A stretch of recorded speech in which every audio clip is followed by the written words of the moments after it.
I was sort of thinking about the music industry and how most of what becomes popular on the radio waves, other than like the generic, like, junk food sort of, pop music that gets popular, that's, easy to digest, Jesus, is a growing presence of nihilistic music, of music driven by anxiety, driven by depression, things like that. And I was thinking about it, and I wondered why this was such a trend nowadays as opposed to previously. And, there could be a bunch of political stances that you can take on that, but one viewpoint I want to offer is that what ends up happening, like when an artist pours their guts out into an album, they pour out everything that they believe, everything that's on their mind, etc.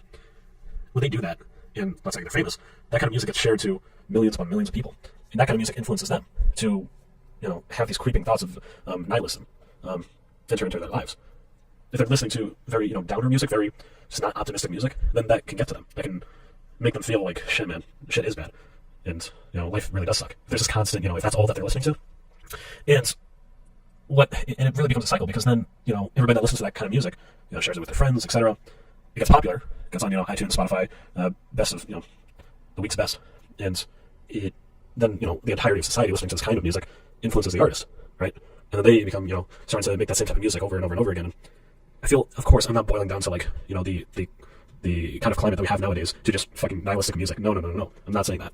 I'm saying that this is a piece of the entire puzzle that I feel is worth addressing. Society influences the artist, and how nihilistic society starts to become, and then the artist pours their feelings into the music, and that gets shared, and the drill.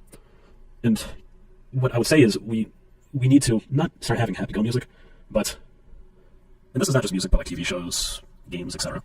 Not necessarily that we need shit to be, our entertainment to be happy-go-lucky all the time, but just more optimism. You know what I'm saying? More of a view of, yeah, shit is bad, but shit is going to get better. You know what I'm saying? Not like a cheek-to-cheek smile sort of feeling. I feel like that's what we need. And I feel it's more easily obtained if artists are start to adopt a certain viewpoint, as opposed to asking society in its entirety to start having this viewpoint. I feel like that's better.